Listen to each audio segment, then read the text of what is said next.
ॐ अज्ञानतिमिरन्धस्य ज्ञानाञ्जनशलाकया चक्षुरुन्मिलितं येन तस्मै श्रीगुरवे नमः। नमो विष्णुपादाय राधिकायै प्रियात्मने श्रीमद्भक्तिवेदान्त नारायण गोस्वामिनिति नामिने। श्रीकृष्णलीलाकथने सुदक्षम् औदार्यमाधुर्यगुणैशयुक्तं वरं वरेण्यं पुरुषं महान्तं श्रीनारायणं त्वं शिरसा नमामि। त्रिदण्डिनां भक्तशिरोमणिं च श्रीकृष्णपादाब्जधृतये हृदि चैतन्यलीलामृतसारसारं नारायणं त्वं सततं प्रपद्ये। वाञ्छाकल्पतरुभ्यश्च कृपा सिन्धुभ्य एव च पतितानां पावनेभ्यो वैष्णवेभ्यो नमो नमः। नमो महावदन्याय कृष्णप्रेमप्रदायते कृष्णाय कृष्णचैतन्याय नाम्ने गौरत्विषे नमः। हे कृष्ण करुणा सिंधु दीनबंधु जगतपते गोपेश गोपिका कांत राधा कांत नमस्तुते। श्याम सुंदर शिखंड शेखर स्मेरहास मुरली मनोहर राधिका रसिक मां कृपा निधे स्वप्रिया चरण किंकरीं कुरु।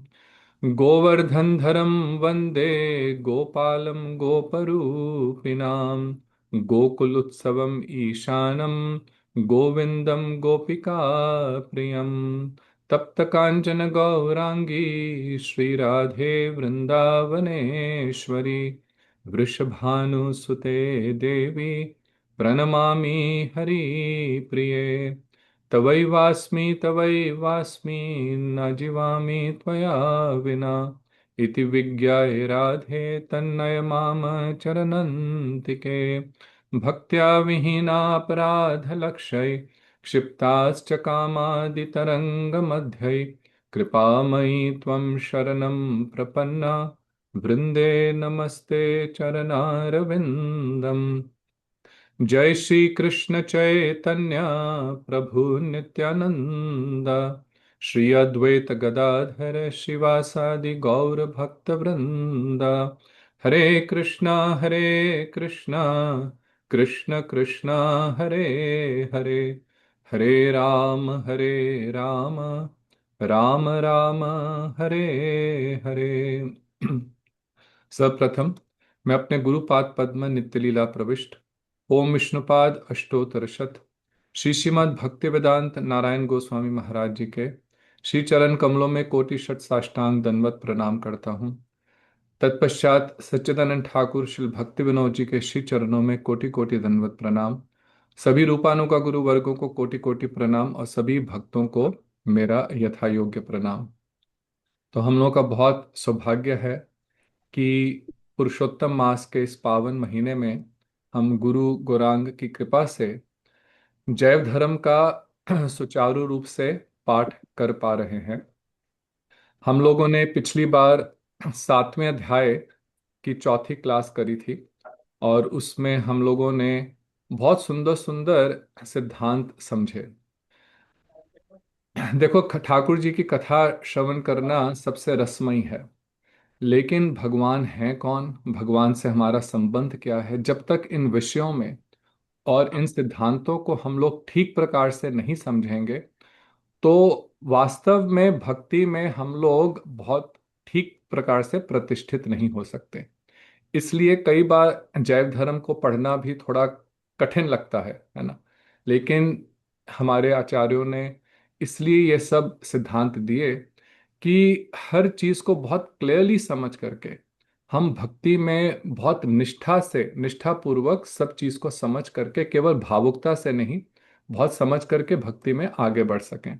तो पिछली बार हम लोगों ने जो प्रश्न अनंत दास बाबा जी ने जिन प्रश्नों का उत्तर दिया था कि साधु भी इस संसार में रहते हैं और नाना प्रकार की सांसारिक पीड़ाओं से उनको भी शारीरिक कष्ट होता है, तो फिर वे दूसरे जीवों का उद्धार कैसे कर सकते हैं?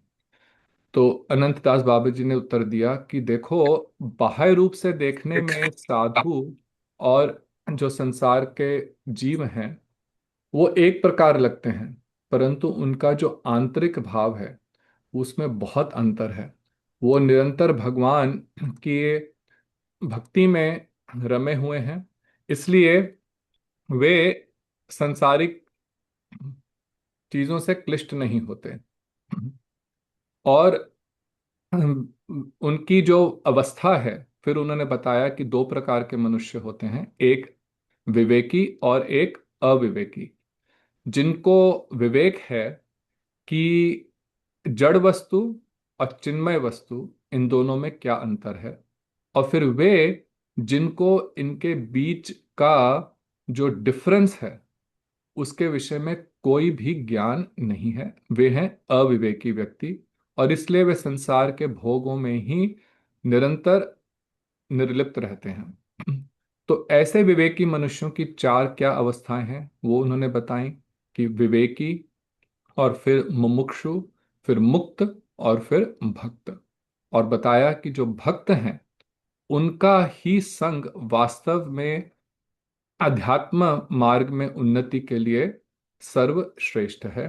और विशेष करके हमें जो निर्विशेषवादी हैं उनका संग नहीं करना चाहिए, क्योंकि उनका संग करने से, जैसे महाप्रभु कहते हैं, मायावाद भुवश शून्यले हईले सर्वनाश।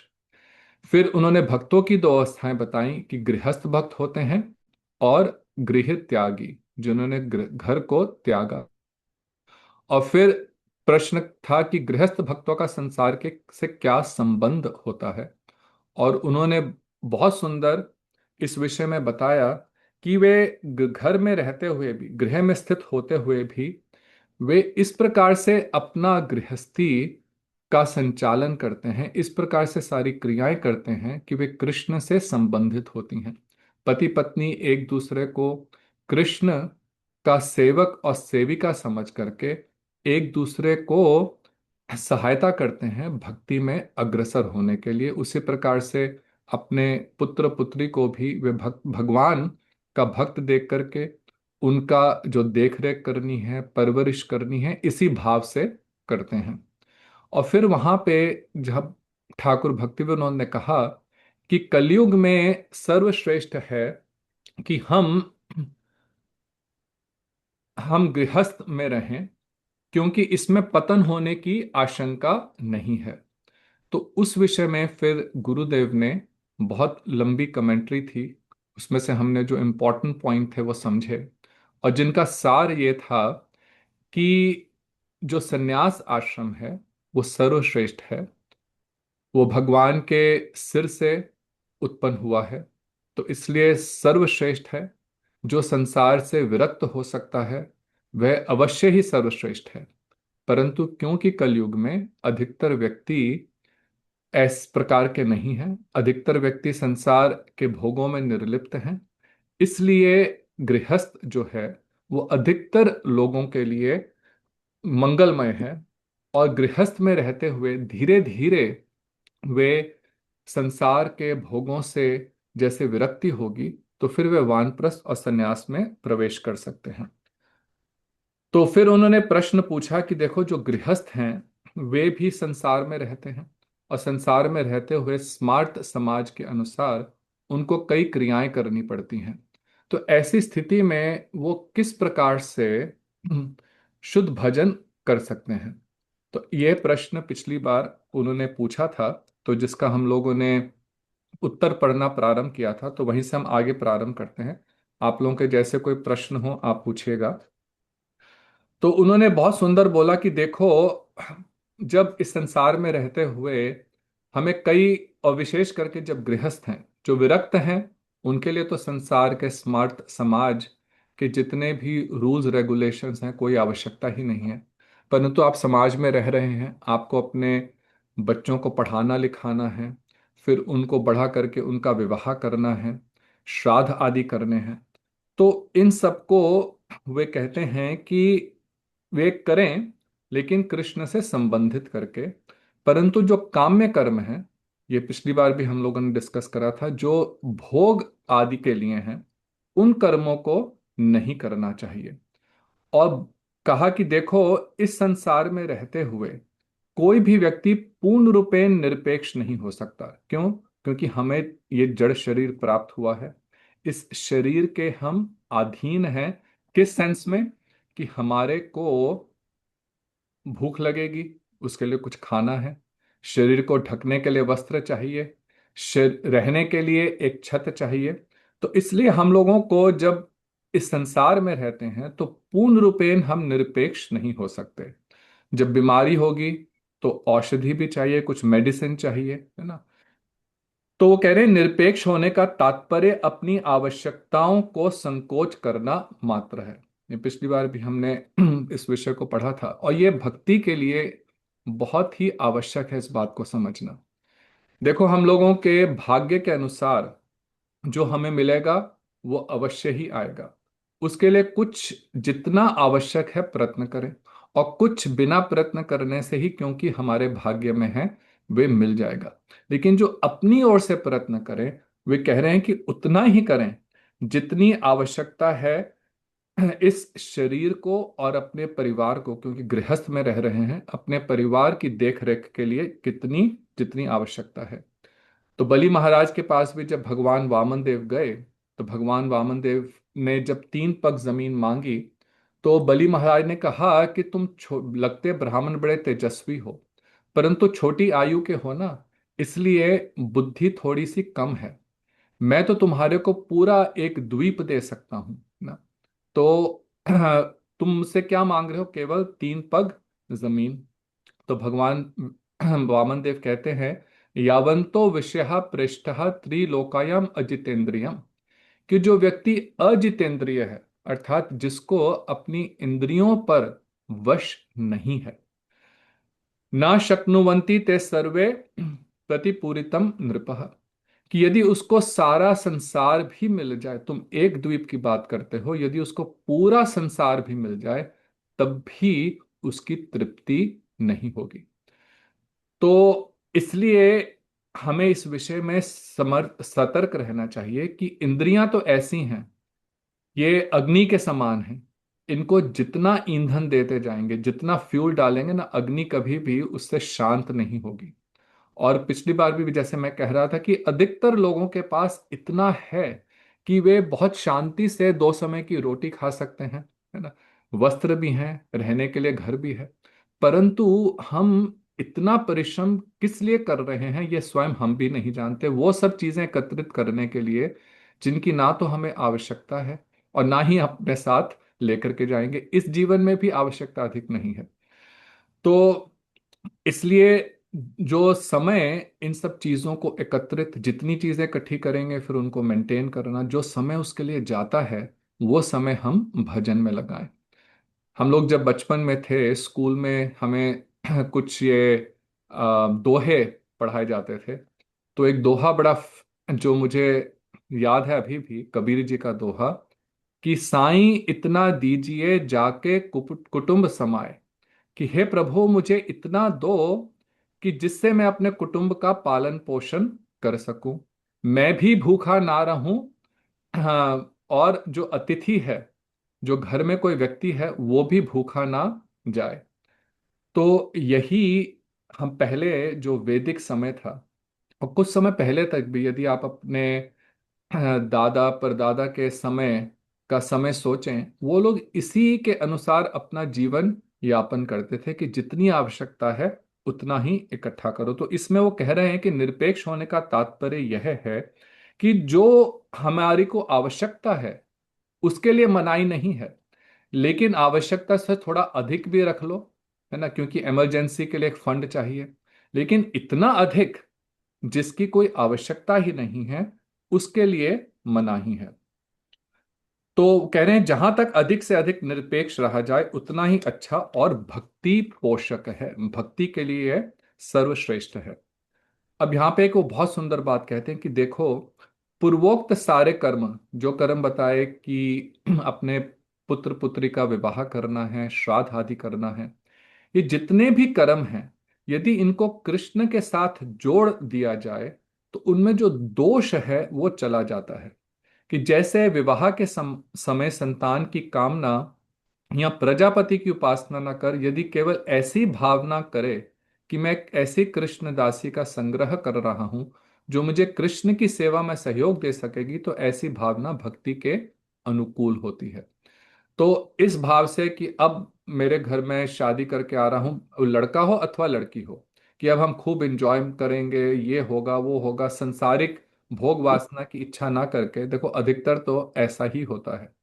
परंतु जो वर्णाश्रम धर्म यहाँ पे गृहस्थ भक्त के विषय में बता रहे हैं कि गृहस्थ कौन है, जो ये भावना करे कि ये कृष्ण की सेवा में मुझे सहयोग देगी, तो ये भावना जो है वो भक्ति के अनुकूल है।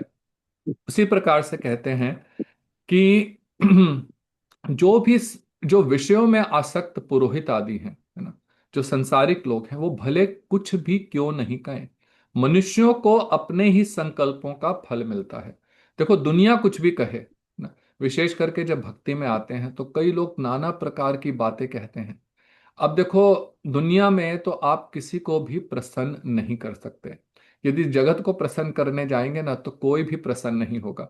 बचपन में हम एक कहानी पढ़ते थे, एक व्यक्ति एक गधे को लेकर के जा रहा था, साथ में उसका छोटा बच्चा था, और उसने अपने कंधे पर एक लकड़ी के ऊपर कुछ चीज बांध रखी थी, धोबी था। अब कुछ लोगों ने कहना शुरू करा, देखो छोटा सा बच्चा है और उसको चला रहा है गधा, गधे पे हाँ कुछ नहीं रखा हुआ, गधे पे भार रखा है, और देखो ये गधे को कितना भार भार किया हुआ है, तो उसने उठा करके भार अपने ऊपर रख लिया। फिर कुछ लोगों ने कहा कि देखो बच्चे को चला रहा है, तो उसने बच्चे को गधे पे बिठा दिया। फिर आगे निकला तो किसी ने कहा कि देखो ये व्यक्ति खुद चल रहा है लेकिन बच्चे को गधे पे बिठाया हुआ है, तो खुद भी गधे पे बैठ गया। फिर कुछ बोलने लगे कि देखो कितना ही क्रूअल, कितना क्रूर व्यक्ति है, एक छोटे से जानवर के ऊपर खुद भी बैठा हुआ है, बच्चे को भी बैठा हुआ है, और अपना धोबी का सामान भी रखा हुआ है, गधा बेचारा कितना थक गया है। तो उसने क्या करा, गधे को उस लकड़ी पर टांग करके उल्टा करके कि हम उसको लेकर के चलते हैं। तो कहने का तात्पर्य यह है कि संसार में हम किसी का मुख बंद नहीं कर सकते। तो कह रहे हैं कि देखो व्यक्ति तो नाना प्रकार के जो विषयों में आसक्त हैं वो तो नाना प्रकार की बातें कहेंगे, लेकिन हमें क्या करना है जो हमारे भजन के अनुकूल है, क्योंकि हमें उसी चीज का फल मिलता है जो हम करते हैं, जो हम संकल्प करते हैं। स्वामी प्रभुपाद जी कहते थे कि at the time of death everyone has to fly his own plane. भैया जब मृत्यु होगी ना, तो उस समय किसने के कहने पे आपने क्या करा उसका फल मिलेगा, है ना, उस व्यक्ति को उसका फल नहीं मिलेगा, आपको फल मिलेगा। तो इसलिए हम लोगों को जो संकल्प करने हैं, जो क्रियाएं करनी हैं, वो बहुत सोच समझ करके करें।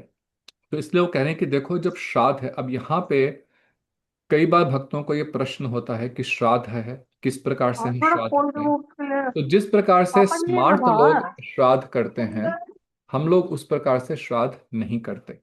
तो श्राद्ध करने का क्या प्रोसेस है, क्या ठीक तरीका है, तो बता रहे हैं कि सबसे पहले श्री कृष्ण को भोग लगाया जाए। तो आप मठ मंदिर में जा सकते हैं, यदि कोई मठ मंदिर नहीं है तो घर में ही ठाकुर जी हैं या चित्रपट है, पिक्चर है, तो पहले ठाकुर जी के लिए भोग बनाएं और वो श्री कृष्ण को भोग दे करके फिर प्रसाद के पिंड से पितृगण का श्राद्ध करें। तो जो जिनका श्राद्ध कर रहे हैं उनकी तस्वीर के सामने ठाकुर जी का जो प्रसाद है वो एक प्लेट में लगा करके रखें। इस प्रकार से अपने पितृगणों को भगवान का प्रसाद दें और फिर उसको जाकर के कोई गाय को खिला दें। तो ये जो है, और उसके साथ में ब्राह्मण वैष्णवों को यथासंभव भोजन कराएं। तो वो कह रहे हैं इस प्रकार से यदि गृहस्थ जो हैं वो श्राद्ध करेंगे तो वो भक्ति के अनुकूल है, और जो पितृगण हैं उनको भी वास्तव में बहुत इसका फल प्राप्त होगा, जिससे उनको भी भक्ति में अगले जन्म में प्रवेश करने का अनुकूल अनुकूल अवस्थित स्थिति उत्पन्न होगी। तो कह रहे हैं कि जब जितने भी ये स्मार्ट कर्म हैं, है ना, जितने भी ये रिचुअल्स हैं, यदि उनको हम भक्ति से मिश्रित कर दें तो उनका कर्म का कर्मत्व जाता रहता है ना। ये समझने की बात है। गीता में भगवान कहते हैं कि देखो, यदि सत्कर्म भी करते हो तो सत्कर्म भी हमें बांधेंगे। वो कैसे हैं? वो एक सोने की बेड़ी के जैसे हैं। अब यहां मैं कुर्सी पे बैठा हूं, मुझे कोई सोने की बेड़ी से बांधे या मुझे लोहे की बेड़ी से बांध दे, और मैं सोचूं अरे दूसरे व्यक्ति को बांधा है हाँ, लोहे की जंजीर से, मुझे सोने की जंजीर से, लेकिन बंधे तो दोनों ही हुए हैं। और मैं इस विषय में बड़ा प्रसन्न हूं कि देखो वाह, मैं तो सोने की जंजीर में बंधा हुआ इस कुर्सी पर बैठा हूं। तो भैया उसमें भी कोई समझदारी नहीं है, क्योंकि बंधा तो हुआ ही हूं ना, तो तब भी कुर्सी से उठ करके स्वतंत्र रूप में कुछ नहीं कर सकता। तो उसी प्रकार से जो सत्व गुण है, जो पुण्य है, वे भी हमें बांधते हैं। तो गीता में भगवान क्या कहते हैं कि हमें निर्गुण कर्म करना है। ऐसा कर्म इस प्रकार से जिसमें कोई भी तीनों गुणों का, सतो रजो तमो, तीनों का किसी का भी प्रभाव नहीं हो, तीनों गुण नहीं हो, निर्गुण हो। और वो कैसे होगा? यहाँ पर भक्ति विनोद ठाकुर कह रहे हैं कि यदि वो भक्ति से मिश्रित कर दिया जाए। फिर कहते हैं कि देखो, व्यवहारिक क्रियाओं को अनासक्त और विरक्त भाव से करना चाहिए। इसी को कहते हैं art of Krishna consciousness. Krishna भावना में किस प्रकार से हम अपना जीवन यापन करें, ये इसी को कहते हैं आर्ट ऑफ कृष्णा कॉन्शियसनेस। वो कह रहे हैं कि व्यवहारिक क्रियाओं को करो, क्योंकि समाज में रह रहे हैं, गृहस्थ में हैं, तो जितना भी व्यवहार के लिए आवश्यक है उन सबको करो, परंतु अनासक्त होकर के, उसमें आसक्त मत हो जाओ, और विरक्त भाव से करो। तो यदि आपको अपना परिवार में किसी की शादी के लिए कुछ करना है, जाने में कोई प्रॉब्लम नहीं है। गुरुदेव भी इस विषय में कभी मना नहीं करते थे। वे कहते थे तुम लोग समाज में हो, तुम्हारे को अपने व्यवहार के लिए जो भी करना है वो आवश्यकता है। परंतु वहां जाकर के उसमें इतने आसक्त हो गए, जो अधिकतर होता है कि कभी लड़ाई झगड़ा हो जाता है, किसी ने मुझे अच्छी तरह से पूछा नहीं, उसने इस तरह से कपड़े पहने थे, मैंने देखो कैसे पहने होते। तो इस प्रकार की जो आसक्तियां हैं वे भक्ति के लिए प्रतिकूल हैं। तो पारमार्थिक क्रियाओं को भक्तों के साथ करना चाहिए, ऐसा होने से कोई दोष नहीं होता। तो जितनी भी पारमार्थिक क्रियाएं हैं, श्रवण कीर्तन, वो कह रहे हैं कि भक्तों के साथ करो। बाकी जो समाज में रह करके करने की आवश्यकता है उसे अनासक्त भाव से करो, जिससे जो आपके घर के लोग हैं उनका भी हृदय दुखी नहीं हो, है ना। और इस प्रकार से यदि वो देखेंगे कि आप भी भक्ति में रहते हुए बहुत मैच्योरली, अच्छी तरह से सब चीजों से डील कर रहे हो, बहुत शांति पूर्वक, बहुत ही रिस्पेक्टफुली सबसे आप डील कर रहे हो, तो उनका भी भक्ति के प्रति कुछ रुझान होगा, भक्ति के प्रति उनके हृदय में भी इच्छा होगी। इसके बाद वो कहते हैं कि देखो, महाप्रभु के अधिकांश पार्षद गृहस्थ भक्त थे, और ये सत्य है। महाप्रभु स्वयं सन्यासी थे, लेकिन श्री कृष्ण चैतन्य प्रभु नित्यानंद श्री अद्वैत गदाधर शिवासादि गौर भक्त वृंदा, तो उनके जो नित्यानंद प्रभु ने भी गृहस्थ आश्रम में प्रवेश करा, अद्वैताचार्य जी भी गृहस्थ थे, श्रीवास ठाकुर भी गृहस्थ थे। तो कह रहे हैं इसके अलावा भी भगवान के महाप्रभु के कितने पार्षद थे, वे सब गृहस्थ भक्त थे। तो इसलिए ऐसा नहीं है कि गृहस्थ में रह करके हम शुद्ध भजन नहीं कर सकते। गृहस्थ में रह करके भी हम शुद्ध भजन कर सकते हैं, क्योंकि जो आसक्ति है वो हमारे आश्रम पर बाह्य रूप से हम किस स्थिति में हैं उस पर डिपेंड नहीं करती। जैसे पिछली बार भी मैं कह रहा था कि आप गृहस्थ में रह करके भी अनासक्त और विरक्त हो सकते हैं, और मठ में रह करके भी पूर्ण रूपेण आसक्त हो सकते हैं। तो इसलिए हृदय से विरक्ति होना ये आवश्यक है। तो एक गुरुबानी में, हम लोग बचपन में गुरुद्वारे जाते थे, तो वहाँ एक गुरुबानी में बहुत सुंदर एक शब्द में आता है, बन से सभय, बन से सदन सभय कर समझहु, मन ही माही उदासा। वो कह रहे हैं कि वन में जाकर के घर त्याग करने से अच्छा क्या है, सदन, अपने घर में रहो, परंतु मन ही माही उदासा, मन से संसार के प्रति विरक्त रहो। और अभी संसार से विरक्ति नहीं हुई, वन में चले गए, तो चले थे हरि भजन को, ऊटन लगे कपास।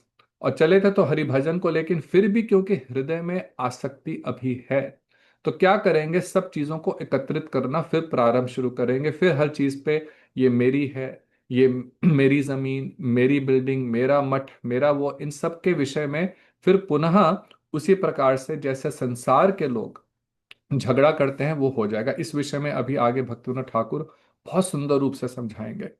तो कह रहे हैं कि देखो, ध्रुव, प्रहलाद, पांडव, पांडव भी कितने भगवान के नित्य पार्षद हैं, वो कोई बद्ध जीव नहीं है। प्रहलाद भी बचपन से भजन कर रहे थे, लेकिन उन्होंने भी गृहस्थ आश्रम में प्रवेश करा। कह रहे हैं सब गृहस्थ भक्त थे, इसलिए गृहस्थ भक्तों को भी जगत में पूजनीय समझना चाहिए।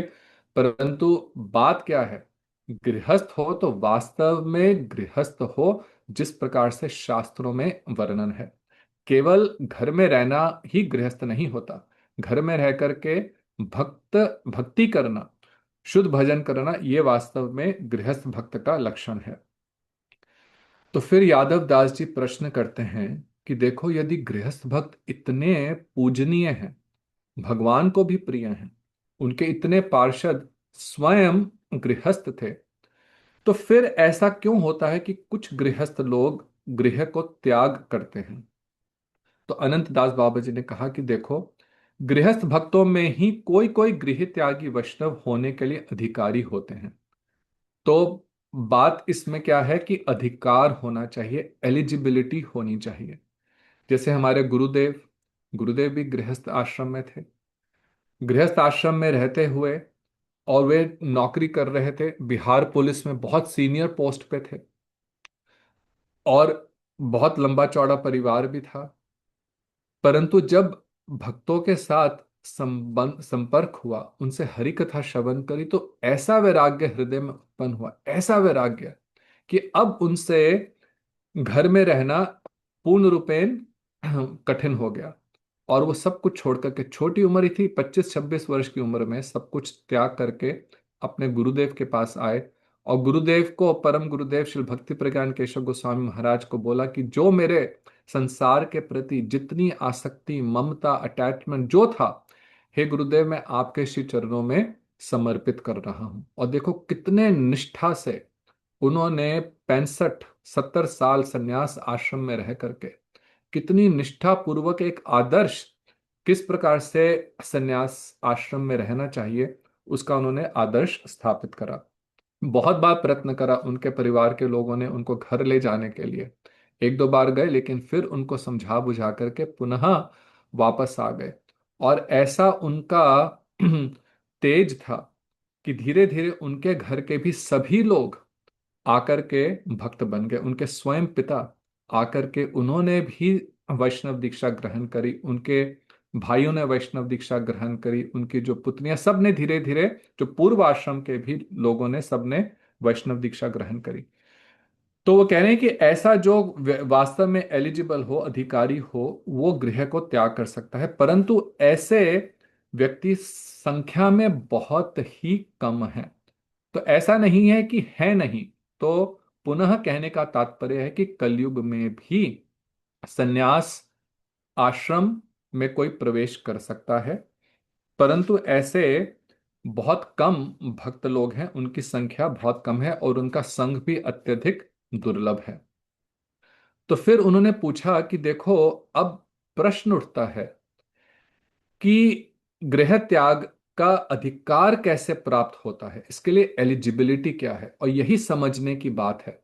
क्योंकि यदि बिना समझे, और आजकल प्राय ऐसा देखा जाता है कि, और स्वामी महाराज के समय में भी देखा गया कि जिन लोगों ने गृह त्याग करा अथवा संन्यास आश्रम ग्रहण करा, वो उसमें स्थिर नहीं रह पाए। तो यहाँ पे वो अब इस विषय को बहुत विस्तृत रूप से समझाएंगे। तो अनंतदास बाबा जी कहते हैं, देखो, दो मनुष्यों की दो प्रकार की प्रवृत्तियां होती हैं, पहले बहिर्मुख और एक अंतर्मुख। इस विषय में आप सब समझते हैं कि बहिर्मुख प्रवृत्ति की भगवान से विरोधी है, और अंतर्मुख जो अपने हृदय में भगवान को निरंतर दर्शन करते हैं, भगवान के प्रति उन्मुख हैं। वो कहते हैं कि देखो, शुद्ध चिन्मय आत्मा अपने स्वरूप को भूलकर लिंग देह के अंतर्गत मन को ही आत्मा मानती है। तो आत्मा जो है, जब भगवान से बहिर्मुख होती है तो उसको एक सूक्ष्म शरीर प्राप्त होता है जो मन बुद्धि अहंकार का बना हुआ है। और मन बुद्धि अहंकार के इस शरीर को प्राप्त करके आत्मा उसी को वास्तव में अपना स्वरूप समझ बैठती है।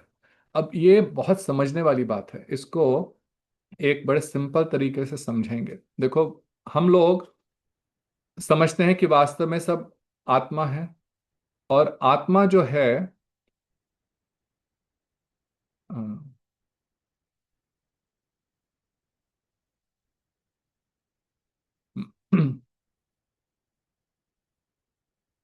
एक सेकंड। तो ये इस चित्र से समझने का प्रयत्न करेंगे कि शरीर जो है, और फिर हमारा सूक्ष्म शरीर है, और फिर हमारी आत्मा। अब सूक्ष्म शरीर में तीन चीजें हैं: मन, बुद्धि और मिथ्या अहंकार। तो यहां पे जैसे आप देखोगे चित्र में बाईं तरफ, जो शरीर के सबसे निकट है वो क्या है? मन। तो मन बुद्धि अहंकार में जो शरीर के सबसे निकट है वो है मन, और आत्मा के सबसे निकट जो है वो मिथ्या अहंकार, और इनके बीच में है बुद्धि। तो आत्मा मिथ्या अहंकार के कारण बुद्धि भ्रष्ट हो जाने से मन के द्वारा शरीर को ही अपना वास्तविक स्वरूप समझने लगती है, और मन इंद्रियों के माध्यम से संसार को भोग करने की इच्छा करता है। तो क्योंकि मन शरीर के बिल्कुल करीब है सूक्ष्म बुद्धि में, इसलिए सबसे ज्यादा हम अपने को मन से आइडेंटिफाई करते हैं, सबसे ज्यादा अपने को मन से आइडेंटिफाई करते हैं। यहां पे इसलिए वो कह रहे हैं कि मन को ही हम आत्मा मानते हैं। और इस बात को यदि आप बैठ करके ध्यान से इस विषय में चिंतन करें, तो अधिकतर हम अपने मन के ही संपर्क में हैं। तो इसलिए जब भी हम कहते हैं स्ट्रेस हो रहा है, किस कहाँ हो रहा है? माइंड में स्ट्रेस हो रहा है ना। बुद्धि में नहीं कोई कहता, इंटेलिजेंस में कि स्ट्रेस हो रहा है। जो स्ट्रेस होता है, फ्रस्ट्रेशन होती है, संसार की इच्छाएं होती हैं, वो सब आत्म जो है मन इन सब चीजों को कंट्रोल कर रहा है। तो मन जो है वो हमारे को संसार में बांध करके रखता है। तो कह रहे हैं कि देखो, मन इंद्रियों के द्वारा बाह्य विषयों की ओर दौड़ता है, इसी का नाम बहिर्मुख प्रवृत्ति है। तो मन को कंट्रोल करने के लिए क्या चाहिए? बुद्धि। और बुद्धि जब भजन करते हुए, सत्संग करते हुए धीरे धीरे जब शुद्धिकरण होता है बुद्धि का, तब वो मन को वशीभूत कर सकती है, तब विवेक जागृत होता है। क्योंकि जो विवेक है वो बुद्धि से होता है, मन से नहीं। मन तो हमेशा संसार के पीछे भागेगा। तो वे कह रहे हैं बाह्य विषयों की ओर मन दौड़ता है, इसी का नाम बहिर्मुख प्रवृत्ति है। तो जब हम संसार की चीजों को भोगने के लिए नित्य तत्पर रहते हैं, वहीं हर समय हमारा मन जो भागता है, और जितना बुद्धि भी जितने प्रकार के प्लानिंग करती है, इंटेलिजेंस, तो मन के कंट्रोल में होने के कारण, तो इसको कहते हैं बहिर्मुख प्रवृत्ति। जब इसलिए हम अपने सुख के लिए भी जितने भी प्रयत्न करते हैं, वो बाह्य चीजों को भोग करके सुख प्राप्त करने के भाव से ही करते हैं। जितने भी हमारे प्रयत्न हैं ना, आप संसार में देखो, जितने लोग परिश्रम कर रहे हैं, इतना अथक परिश्रम कर रहे हैं, किस लिए? केवल सुख पाने के लिए। और सुख कहाँ से पाना चाहते हैं? बहिर्मुख सांसारिक चीजों से, जड़ वस्तुओं से। इसको कहते हैं बहिर्मुख प्रवृत्ति। परंतु कह रहे हैं कि जब प्रवृत्ति की गति जड़ विषयों से पलटकर मन की ओर, मन से आत्मा के प्रति प्रवाहित होने लगे, तब उसे अंतर्मुख प्रवृत्ति कहते हैं। परंतु जब कोई सौभाग्यशाली व्यक्ति, जीव, जब धीरे धीरे मन उसका सांसारिक गुरु वैष्णवों के संग से हरि कथा श्रवण करके, जब संसार के प्रति विषयों से उसका मन अनासक्त होने लगता है, पहले उचाट होने लगता है कि इन सब चीजों को मैं कब से भोग रहा हूं, परंतु फिर भी जिस सुख की मैं कामना करता था वो सुख प्राप्त नहीं हो रहा। देखो ये समझना भी, ये समझ आ जाए ना तो वास्तव में हम लोगों को इस जगह जीवन में बड़ी उपलब्धि हो गई। यहाँ पे अमेरिका में कैसीनोज आदि हैं। बहुत वर्ष पहले मैं किसी कॉन्फ्रेंस में गया तो वहाँ पे एक कैसीनो था, तो उसमें से निकल करके जाना था। वो ऐसा बना हुआ था क्योंकि कॉन्फ्रेंस हॉल जो था वो इस प्रकार से था कि वह उसमें से निकल करके जाना। और पहली बार मैंने ऐसा दृश्य देखा, इतना आश्चर्य वाला चित्र था, देखने वाला दृश्य था कि कैसीनो में वो स्लॉट मशीन्स होती हैं, उस पे लोग बैठे हैं, बूढ़े बूढ़े व्यक्ति बैठे हुए हैं। और एक व्यक्ति को तो मैंने ऐसा देखा जो कि व्हील चेयर पे था, और उसके ऊपर उसको ड्रिप लगी हुई थी। ड्रिप लगी हुई थी, साथ में वो एक लंबी जो उनकी डंडी होती है उस पे ड्रिप लगी हुई थी, और वो ट्यूब उसके अंदर जा रही थी। फिर भी वो उस मशीन पे बैठकर ऐसा वृद्ध कि किस समय उसकी मृत्यु आ जाए कोई निश्चय नहीं, परंतु फिर भी देखो ऐसी संसार को भोगने की इच्छा कि इस समय में भी वो वहां बैठ कर के वो स्लॉट मशीन खेल रहा है। ये है बहिर्मुख प्रवृत्ति। पर जब व्यक्ति को इस बात का आभास हो कि मैं किस प्रकार के कुकर्मों में, किस प्रकार के विषयों में फंसा हुआ हूं, फिर वो धीरे धीरे अंतर्मुखी होने लगता है। तो कह रहे हैं कि जब मन की ओर, मन से आत्मा के प्रति जो पहले डायरेक्शन आत्मा से, क्योंकि संसार को भोगने की इच्छा हुई, बहिर्मुख हुआ, तो संसार, मिथ्या अहंकार, फिर बुद्धि और फिर मन, जो अभी आपको डायग्राम दिखाया। अब जब उल्टा प्रवाह शुरू होता है, मन की से बुद्धि और फिर मिथ्या अहंकार धीरे धीरे शांत होने लगता है कि मैं कृष्ण का नित्य दास हूं। ये अहंकार, पहले तो इस बात का ज्ञान होता है, फिर भजन करते करते ये ज्ञान विज्ञान में जब प्रवर्तित होने लगता है, तब वह अंतर्मुख प्रवृत्ति होती है। कह रहे हैं कि जब तक बहिर्मुख प्रवृत्ति प्रबल रहे, तब तक सत्संग में रहने तथा कृष्ण संसार स्थापन समस्त प्रवृत्तियों को निरपराध भाव से संचालन करने की आवश्यकता है। तो बहुत इंपॉर्टेंट पॉइंट बात कर रहे हैं। ये जैव धर्म के जो अध्याय हैं, एक एक वाक्य में बहुत बहुत सिद्धांत है हम लोगों के भजन के लिए। हम लोग कैसे भजन में प्रतिष्ठित रहें, भक्ति में, इसके लिए बहुत सुंदर सुंदर उपदेश हैं। इसलिए मैं बहुत जल्दी जल्दी हम लोग इन अध्यायों को नहीं पढ़ रहे, तो जितना हम लोग समझने का प्रयत्न करें वो अधिक आवश्यक है। वो कह रहे हैं कि देखो, अब यहाँ पे वो क्या बता रहे हैं, किस प्रश्न का उत्तर दे रहे हैं कि कब गृह त्याग का अधिकार उत्पन्न होता है। वो कह रहे हैं कि देखो, जब तक ये प्रवृत्ति प्रबल रहे, जब तक हमारे को संसार के विषय भोगों के प्रति आकर्षण है, अभी भी मन में ऐसा भाव है कि मैं ये इंजॉय कर लूं। देखो, इस भक्ति में भी प्रारंभिक अवस्था में अभी भक्ति में रस नहीं आया है ना, तो रस नहीं आने के कारण हम थोड़े सी हरिनाम करा तो वो भी फिर लगता रहे अब कुछ और कर लें। थोड़ी देर ग्रंथ पाठ करा, अरे बहुत हो गया, अब कुछ और कर लें। थोड़ी देर टीवी देख लें। क्यों? क्योंकि अभी रस आया नहीं है। तो देखो ये स्वाभाविक है, और स्वाभाविक रूप से ही हमें धीरे धीरे अनासक्त होना है ना। परंतु यहाँ पे वो कह रहे हैं कि देखो, हम लोगों को ईमानदारी से इस विषय में अपने हृदय को खखोल के देखना चाहिए कि अभी इसके अंदर यदि बहिर्मुख प्रवृत्ति है, संसार को भोगने की इच्छा प्रबल है, तब तक हमारे को सत्संग में रहने तथा कृष्ण संसार स्थापन, गृहस्थ में रहें, भक्तों के संग में रहें। और वो कह रहे हैं कि जो समस्त प्रवृत्तियां हैं संसार की, निरपराध भाव से संचालन करने की आवश्यकता है। कोई अपराध ना करते हुए, भजन करते हुए इन सब प्रवृत्तियों को धीरे धीरे संकुचित करें। कृष्ण भक्ति का आश्रय करने से बहिर्मुख प्रवृत्ति क्रमशः संकुचित होकर अंतर्मुख हो जाती है। तो ये कह रहे हैं कि देखो, ये एक प्रोसेस है। जिस प्रकार से आपको बहुत तेज बुखार है, 105 डिग्री बुखार है, वायरल हो गया, अब आप जब अगर दवाई नहीं लेंगे तो बुखार बढ़ता जाएगा। मान लीजिए 102 बुखार था, तेज वायरल फीवर, यदि आपने नहीं दवाई ली तो 103, 104, 105 हो सकता है, मृत्यु भी हो जाए। परंतु यदि आप दवाई लेते हैं, टाइलेनॉल ली, आइबोप्रोफेन कोई गोली ली, तो पहले 105 से बुखार टूट करके 100 तक आ जाएगा।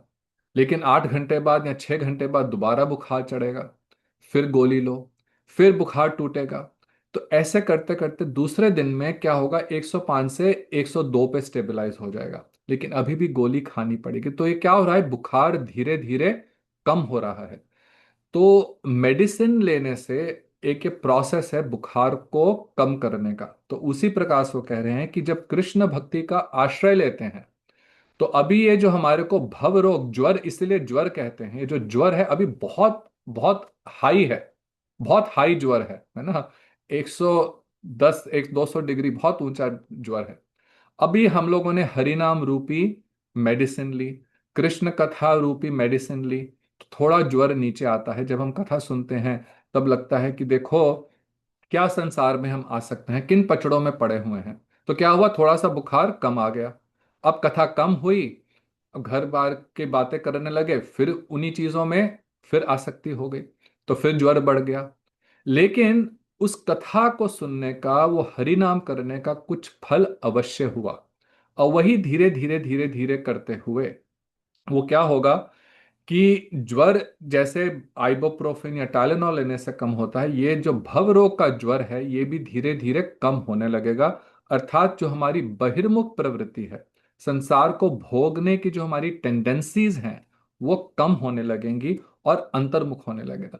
और फिर एक दिन अवश्य ऐसा आएगा, आपको लगेगा क्या मैं बेकार की इन चीजों में जाना। मैं बैठ करके यदि थोड़ा हरि नाम कर लें, कुछ कथा सुन लें, कुछ हम लोग ग्रंथ का पाठ कर लें, उसमें इतना आनंद आने लगेगा, इतना आनंद आने लगेगा कि फिर इन सब चीजों की अपेक्षा ही नहीं रहेगी। मैं तो सबको कहता हूं कि देखो, अगर आपको अमीर बनना है ना, तो भक्ति में आ जाओ। क्यों?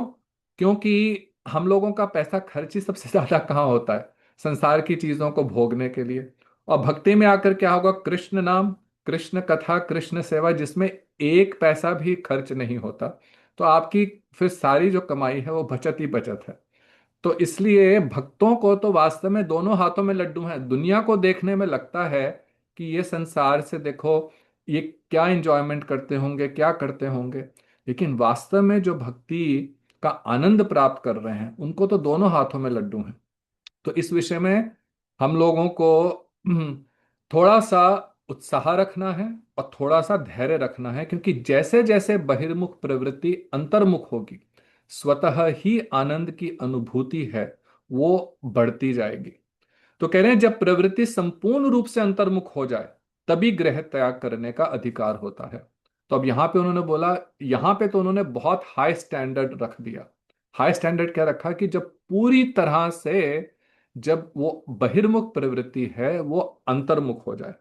तो वही जैसे पिछली बार भी मैं कह रहा था, गुरुदेव ने कहा कि देखो जब पेड़ पर पत्ता पूरी तरह से सूख जाएगा, जब तक अभी भी पूरी तरह से सूखा नहीं है तब भी वो पेड़ से चिपका रहेगा।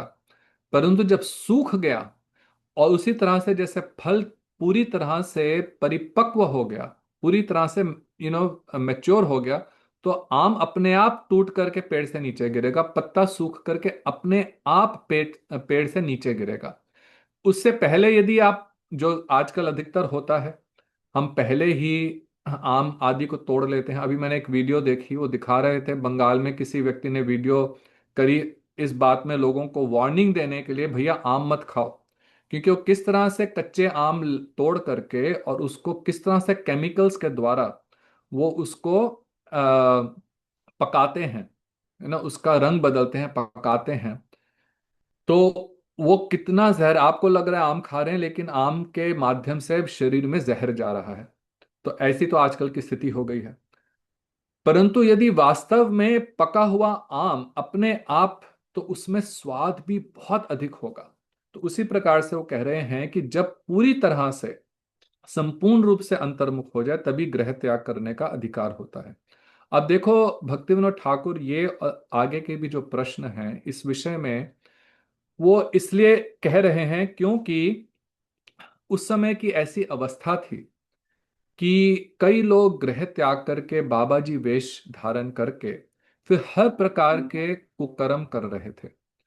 क्योंकि जब आप सन्यास या बाबा जी वेश धारण कर लेते हैं, अधिकतर विशेष करके भारत में लोगों में स्वाभाविक कुछ श्रद्धा होती है, आकर के कुछ दान देंगे तो बड़ी अच्छी तरह से अब जीवन चलने लगता है। कि पहले तो मेहनत करनी पड़ती थी, अब बैठे बिठाए सब कुछ मिलता है। तो उस समय की कुछ स्थिति ऐसे हो गई थी, और उस कारण से जो पूरा वैष्णव समाज था उसमें भी बहुत अनर्थ हो रहे थे। तो इसलिए वो विशेष रूप से यहाँ पे सावधान कर रहे हैं। कह रहे हैं कि ऐसी अवस्था प्राप्त होने के पहले ही यदि गृह त्याग किया जाए तो पतन की विशेष आशंका रहती है। तो यदि गृह त्याग करना है तो वास्तव में भजन करने के लिए, क्योंकि यदि भजन करने के लिए गृह त्याग नहीं करा तो क्या होगा, वही बात, चले थे हरि भजन को ऊटन लगे कपास। कि चले थे तो हरि भजन को वन में गए कि अब मैं बैठ करके भजन करूंगा। अब भजन कर रहा हूं तो बच भैया कुछ खाने के लिए तो कुछ चाहिए। तो अच्छा, कुछ खाऊंगा पीऊंगा नहीं, केवल मैं दूध ही पीऊंगा। तो दूध पीने के लिए अब एक गाय चाहिए, एक गाय ले आए। अब गाय ले आए तो अब सोचने लगे कि भैया गाय है तो उसके लिए कुछ तो चारा भी चाहिए। तो कुटिया के आसपास कुछ जगह साफ करके वहां पे कुछ घास आदि उगाई। अब साथ में थोड़ा सा सब्जी वगैरह भी उगाने की आवश्यकता है। अब ये सब हो गया तो भैया मेरा तो सारा समय इसी में निकल जाता है, खेती बाड़ी करने में, गाय को देखने के लिए, घर सब्जी सब्जी तरकारी बनाने के लिए। तो ऐसा करता है, मैं एक स्त्री को ले आता हूँ जो ये सब देख ले और मैं भजन करूं। तो करते करते क्या हुआ, घर संसार बसा लिया। और अधिकतर आजकल ऐसा ही हो रहा है। तो इसलिए वो कह रहे हैं कि यदि अवस्था प्राप्त नहीं हुई, उससे पहले ही गृह त्याग किया तो पतन की विशेष आशंका रहती है। अब यहाँ पे एक बहुत ही सुंदर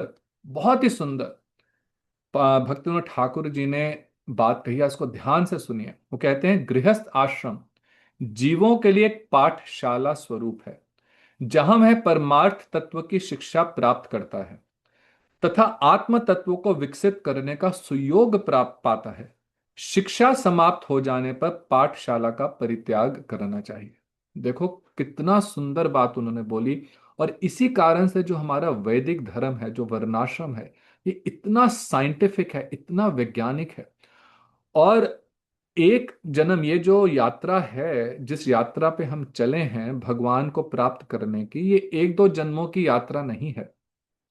ये अभी तो यात्रा प्रारंभ हुई है, कुछ के लिए पिछले जन्मों में प्रारंभ हुई। तो अनंत कोटि जन्मों से हम संसार में भटक रहे हैं। तो 2 4 5 10 जन्मों में, गुरुदेव तो कहते थे यदि 50 जन्मों में भी भगवत प्राप्ति हो जाए तो बहुत सौभाग्यशाली हो। अनंत कोटि जन्मों के सामने तो 50 जन्म भी कुछ नहीं है। तो ये यात्रा है। तो एक ही जन्म में अवश्य नहीं है कि हमारे को विरक्ति आ जाएगी। तो कह रहे हैं कि ये जो है गृहस्थ आश्रम है, ये एक पाठशाला के समान है, स्कूल के समान है, और जहां पे परमार्थ तत्व की शिक्षा प्राप्त होती है। तो पुनः यदि गृहस्थ में कोई प्रवेश करता है भक्ति में उन्नति करने के लिए, तो उसी के अनुरूप वो अपना गृहस्थ जीवन जिएगा। ठाकुर जी को स्थापित करना, सुबह उठ करके मंगल आरती करना, ठाकुर जी के लिए भोग बना करके उससे फिर उस भोग उसको प्रसाद के रूप में ग्रहण करना। जितना संभव हो सके, यदि काम पे जाना है तो सुबह जितना आप कर सकते हैं, नहीं तो शाम को आकर के सब बैठ करके संध्या आरती करें, गीता भागवत में से पाठ करें, और फिर वैष्णवों को घर में निमंत्रण करें। तो इस प्रकार से गृहस्थ में रहते हुए परमार्थ तत्व की शिक्षा प्राप्त करना। और क्या देखो, गृहस्थ में रहते हुए दैन्य आता है। ये बहुत इंपॉर्टेंट चीज है, क्योंकि जब हम ब्रह्मचारी हैं तो आप स्वतंत्र रूप से रह रहे हैं, संन्यास में भी स्वतंत्र रूप से रह रहे हैं। तो लेकिन एक गृहस्थ ही है जहां पे आपको एडजस्टमेंट करनी पड़ती है ना। और इसलिए दैन्य आता है। तो इसलिए जो वैदिक रीति के अनुसार जो गृहस्थ आश्रम है, वो भोग के लिए नहीं है, वो इन सब गुणों को जागृत करने के लिए जो भक्ति के अनुकूल हैं, जैसे दीनता। अब पहले अरेंज्ड मैरिजेस होती थी, तो आपने बहुत अधिक तो किसी के साथ मिले जुले नहीं। अब जब दो पति पत्नी आकर के जो पहले कभी अधिक मिले नहीं हैं, परंतु परिवारों ने कुछ देखा, संस्कार देखे, घर देखा कि ठीक घर के हैं, और पत्री मिलाते हैं, है ना। और उनका विवाह कर दिया। अब दो व्यक्ति हैं, दो अलग अलग परिवारों से, उनको एडजस्ट होने के लिए कुछ समय चाहिए। हर एक को थोड़ा सा गिव एंड टेक करना पड़ेगा, उसमें दीनता आती है, सहिष्णुता आती है, बच्चों को का पालन पोषण करना, उनको ठीक प्रकार से समझाना क्या क्या ठीक है क्या गलत है। तो ये करते करते करते करते दीनता आनी प्रारंभ हो जाती है। तो कह रहे हैं इस प्रकार से आत्म तत्व को विकसित करने का सुयोग प्राप्त होता है। और जब ये करके जब शिक्षा समाप्त हो जाए, वास्तव में यदि आ जाए, तो फिर आप वानप्रस्थ में प्रवेश कर सकते हैं, और उसके बाद यदि संभव हो इसी जीवन में तो संन्यास भी ग्रहण कर सकते हैं। ऐसे कई उदाहरण हैं। तो फिर उन्होंने प्रश्न पूछा कि एक और प्रश्न करते हैं आज का। तो गृह त्यागी भक्तों का क्या लक्षण है? तो इसमें उन्होंने बहुत सुंदर गृह त्याग जो करते हैं उनके क्या लक्षण है इस विषय में उन्होंने बताया। और कहते हैं कि इसमें उन्होंने 7 लक्षण बताए गृह त्यागी भक्तों के। सबसे पहले स्त्री संग की स्पृहा ना होना। और शास्त्रों में जब भी स्त्री संग कहा गया है, आप इसको ऐसा समझेंगे कि दोनों ओर से ही है, पति का पत्नी की तरफ, स्त्री का पुरुष के प्रति, और पुरुष का स्त्री के प्रति। तो भले सन्यास का विधान जो स्त्रियों के लिए नहीं है, परंतु विरक्त होकर के भजन करना ये स्त्रियों के लिए भी है। हम लोगों के भी आप देखेंगे संघ में कई ऐसी स्त्रियां हैं जो कि इतनी उन्नत हैं। हमारी पूज्य श्यामा रानी दीदी हैं, तो संसार से विरक्त होकर के किस प्रकार से वो भजन कर रहे हैं और कितने लोगों को भक्ति में ला रही हैं। तो स्त्री संग की स्पृहा का त्याग शास्त्रों में कई बार ऐसा कहा कहा जब जाता है, तो प्रश्न होता है कि क्या केवल ये पुरुषों के लिए है? नहीं, स्त्री पुरुष दोनों के लिए है। तो जब उस स्पृहा का, उस संग की स्पृहा जब समाप्त हो जाए, और फिर दूसरी बात बोली प्राणी मात्र पर दया भाव होना। सबके प्रति एक भाव जो हो वो प्रेम का हो। प्राणी मात्र पर, केवल मनुष्य के लिए नहीं, सबके प्रति दया का भाव हो। और दया भाव होती है तभी हम प्रचार भी कर सकते हैं ना। फिर अर्थ व्यवहार को तुच्छ समझना। जो पैसा है, धन है, उसके प्रति आसक्ति नहीं होनी चाहिए। नहीं तो क्या होगा, मठ मंदिर में जाकर के भी फिर पुनः अर्थ की ही प्रति आसक्ति होगी। तो आजकल तो देखो, जो भक्ति का मार्ग, अब इसको शुद्ध भक्ति तो नहीं कहेंगे, परंतु ये अर्थ अर्जन करने का, पैसा कमाने का एक बहुत बड़ा साधन बन गया है। आप कथाएं करें और बहुत उसमें पैसा अर्जन होता है। आजकल तो कुछ कथा करने के लिए भी, भागवत आदि कथा करने के लिए भी कई कथाकार, उनकी एक पर्टिकुलर फीस होती है ना। तो अब ये सब जो व्यक्ति अभी भी अर्थ का लुलुप्सु है, अर्थ के प्रति इच्छा रखता है, जब खुद ही अनासक्त नहीं है, तो उससे कथा श्रवण करके आपके हृदय में भी अनासक्ति नहीं आएगी। तो इसलिए अर्थ व्यवहार को तुच्छ समझना चाहिए। और फिर केवल जीवन को निर्वाह उपयोगी जितना भोजन और वस्त्र है, उसके लिए ही यत्न करें।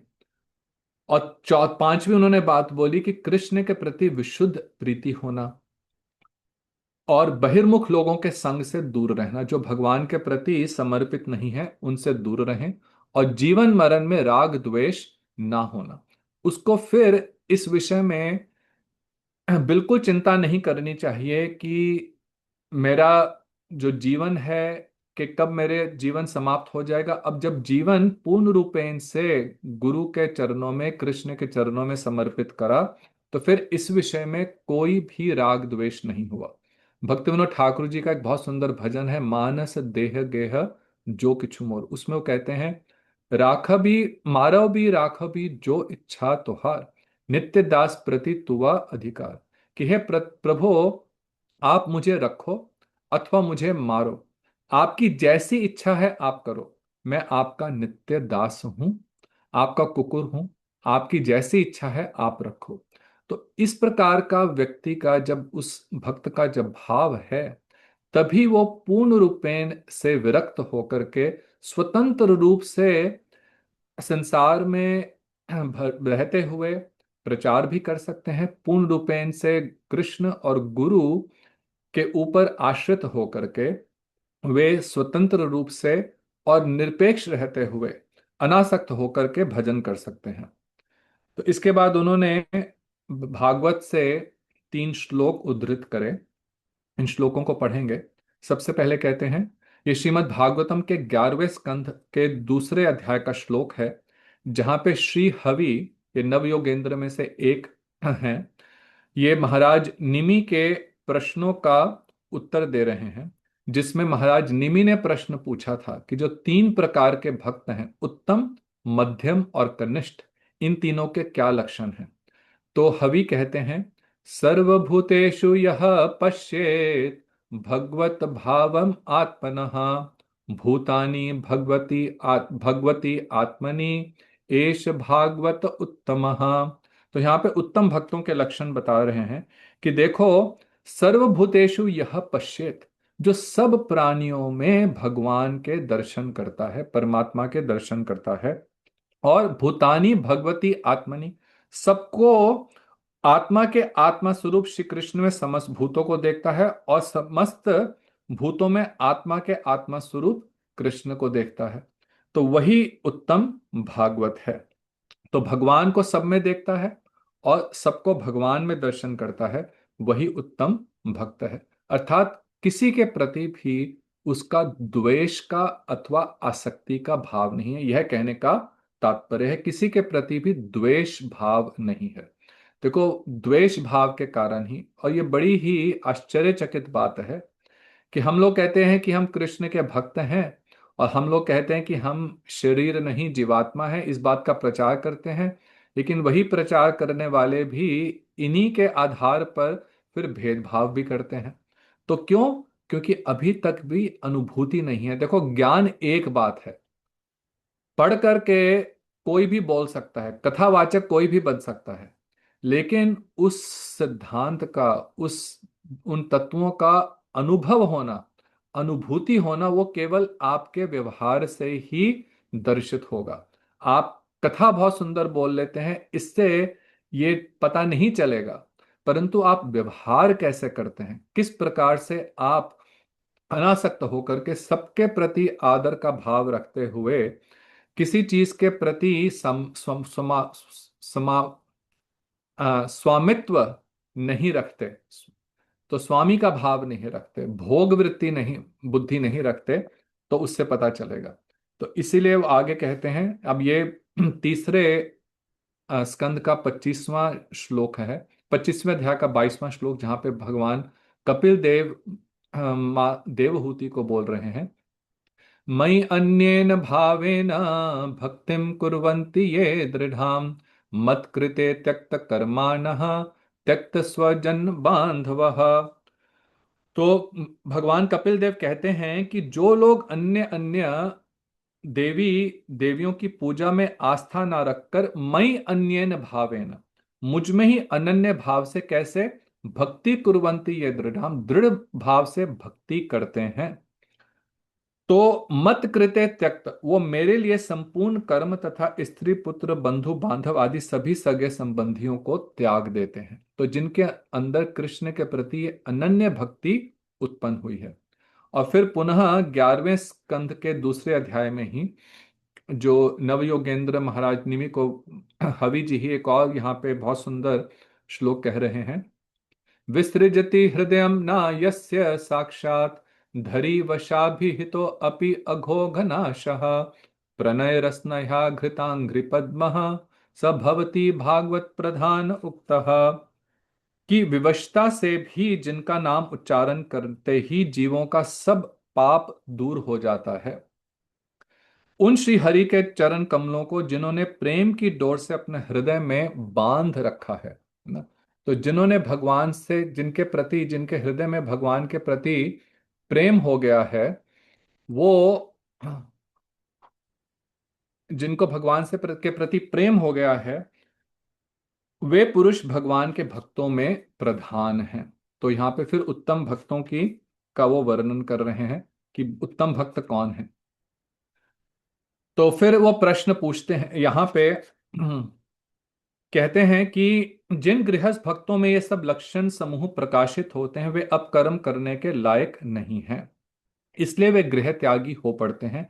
ऐसे निरपेक्ष भक्त विरले होते हैं। सारे जीवन में भी यदि कभी ऐसे भक्तों का संग मिल जाए तो अपना परम सौभाग्य समझना चाहिए। तो ऐसा यदि भक्त मिल जाए तो भैया, जैसे हमारे गुरुदेव सदृश, तो सब कुछ छोड़ करके जितना संभव हो सके, है ना, अगर, तो उस समय उनका सानिध्य करना चाहिए, उनके चरणों में पूर्ण रूपेण अपने को समर्पित कर देना चाहिए। अब अगला प्रश्न उन्होंने बहुत ही इंपॉर्टेंट पूछा, 5 मिनट लेकर के इस प्रश्न को करेंगे। तो यादव दास जी कहते हैं कि देखो, अब देखो ये उस समय की स्थिति है और कुछ स्थिति आज भी इसी प्रकार की है। तो ये जो समय है ना, ये एक रिपीट होता है, हिस्ट कहता है ना, इतिहास, हिस्ट्री रिपीट्स इटसेल्फ। और ये प्राय होता है कि धर्म, भगवान या भगवान के बहुत अम, शाक्तवेश अवतार, भगवान के या उनके नित्य पार्षद आकर के धर्म की स्थापना करते हैं, धर्म के आदर्शों की स्थापना करते हैं। फिर धीरे धीरे धीरे धीरे धीरे धीरे जो धर्म के जो मूल आदर्श हैं वो उनका पतन होने लगता है, ह्रास होने लगता है, केवल बाह्य रूप से एक आडंबर रह जाता है। और फिर भगवान या उनके अधिकतर भगवान के जो भक्त हैं आकर के पुनः फिर स्थापना करते हैं आदर्शों की। तो अब ये जो स्थिति उस समय थी, आज भी कुछ उसी प्रकार की स्थिति है, उस स्थिति का वर्णन कर रहे हैं। तो यादव दास जी कहते हैं कि देखो, आजकल प्राय अधिकतर ऐसा देखा जाता है कि कोई छोटी उम्र के लोग भी घर को त्याग देते हैं और फिर अखाड़ा बांधकर, अखाड़ा का अर्थ होता है, उन दिनों में आश्रम मठ होते थे या मंदिर बना करके वो देव सेवा करने लगते हैं। एक मंदिर बनाते हैं, वहां पे विग्रह की मूर्तियों की स्थापना भी करते हैं, लेकिन फिर धीरे धीरे उनमें स्त्री संग का दोष प्रवेश कर जाता है। फिर वे हरिनाम, परंतु वे हरिनाम नहीं छोड़ते। मंदिर भी बना लिया, अब मंदिर से पैसा भी आ रहा है, शादी भी कर ली, लेकिन हरि नाम कर रहे हैं। जगह जगह से डोनेशंस कलेक्ट करके, दान लेकर के वो अपने मंदिर का खर्चा भी चला रहे हैं। अब वो कह रहे हैं कि ऐसे लोगों को त्यागी भक्त कहा जाएगा कि गृहस्थ? क्योंकि देखने में तो वो गृहस्थ हैं, क्योंकि रह कहाँ रहे हैं, वे रह रहे हैं एक स्त्री के साथ, तो गृहस्थ भक्त हैं। लेकिन घर त्याग करके आए थे, मठ भी बना दिया, वहां पे वो ठाकुर जी की सेवा कर रहे हैं, तो कह रहे हैं ऐसे व्यक्तियों को गृहस्थ भक्त कहा जाएगा कि गृहस्थी कहा जाएगा? तो आजकल भी देखो ऐसा बहुत देखा जाता है। तो यहाँ पे अनंत दास जी इस प्रश्न का उत्तर देते हैं। वो कहते हैं कि तुमने बहुत सी बातें एक ही साथ पूछी हैं, मैं एक एक का उत्तर दूंगा। एक प्रश्न में तुमने कई प्रश्न पूछ लिए। सबसे पहले तो उन्होंने उम्र का जो प्रश्न था, उन्होंने प्रश्न करा था कि छोटी उम्र में कोई छोड़ करके इस प्रकार से बनाए। तो कह रहे हैं कि देखो, गृह त्याग थोड़ी सी अधिक उम्र का कोई संबंध नहीं है। तो घर त्यागने का संबंध उम्र से लेना देना नहीं है। कोई छोटी उम्र में भी त्याग सकता है, जैसे नारद जी थे, हमारे गुरुदेव थे, कई ऐसे हैं। भक्ति सिद्धांत सरस्वती ठाकुर प्रभुपाद के कई ऐसे वरिष्ठ सन्यास, उनके जो भक्त हैं, उनके शिष्य, जिन्होंने छोटी उम्र में, आज भी कई छोटी उम्र में त्याग करके बड़े निष्ठा पूर्वक स्थित रहते हैं। तो उम्र से इसका कोई संबंध नहीं है। पूर्व और वर्तमान संस्कारों के बल से कोई गृहस्थ भक्त कम कम उम्र में ही गृह त्याग का अधिकारी हो जाता है। तो उन्होंने सुखदेव गोस्वामी जी का उदाहरण दिया, वे भी छोटी उम्र में ही घर त्याग दिया। केवल इतना ही देखना चाहिए कि वे अधिकार कृत्रिम ना हो। तो कृत्रिम का अर्थ होता है आर्टिफिशियल।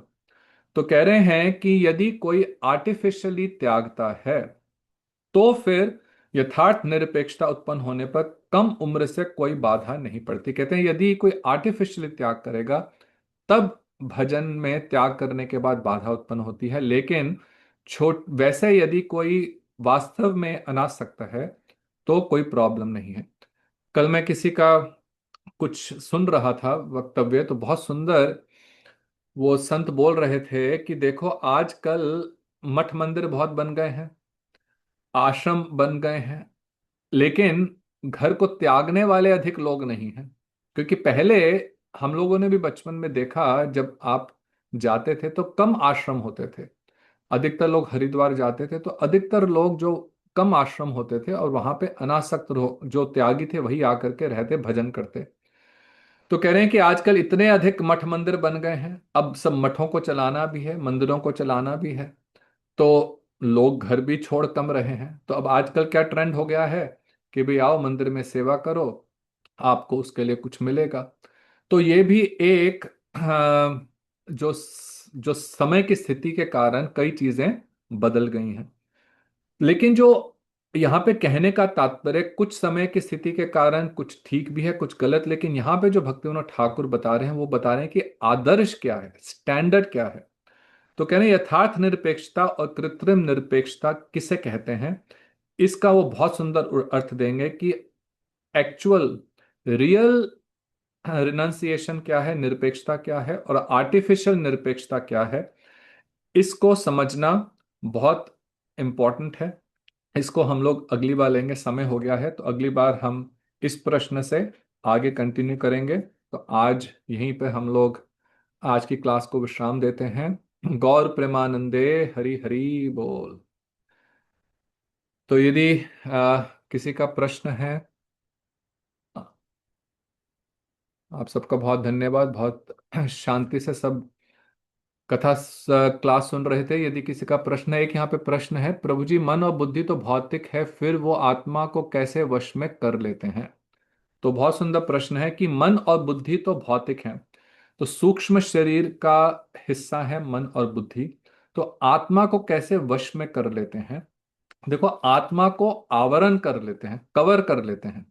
जैसे कि सूरज है, सूरज को बादल कंट्रोल नहीं कर सकते, लेकिन सूरज को कवर कर सकते हैं, है ना। तो जब काले बादल आते हैं तो हम कहते हैं कि सूरज छुप गया, लेकिन वास्तव में क्या सूरज छुपा, वो हमारी आंखों से ओझल हो गया, अब उसकी जो रोशनी है वो नजर नहीं आ रही। तो उसी प्रकार से आत्मा तो अपनी शुद्ध अवस्था में पूर्ण रूपेण शुद्ध है। वो तभी स्वामी महाराज भी कहते थे कि एक भक्त में, महाप्रभु, एक भक्त में इतनी शक्ति है, यदि कोई वास्तव में अपनी आत्मा में स्थित हो जाए, कि पूरे संसार को वो तार सकता है। परंतु जब उसमें ये मिथ्याभास आ जाता है, वो कहाँ से प्रारंभ होता है, भगवान से, क्योंकि आत्मा में इच्छा है। ये हम लोगों ने पिछली बार भी पढ़ा था कि इच्छा जो है वो एक इनहेरेंट क्वालिटी है आत्मा की। तो इच्छा और आनंद प्राप्ति, ये दोनों एक इनहेरेंट क्वालिटी है आत्मा में। लेकिन जब आत्मा उस आनंद को प्राप्त करने की इच्छा भगवान से बहिर्मुख होने की करती है ना, तब वो, उसका ये जो माया है वो उस पर आवरण डाल देती है, उसको कवर कर देती है, उसके जो चिन्मय स्वरूप को।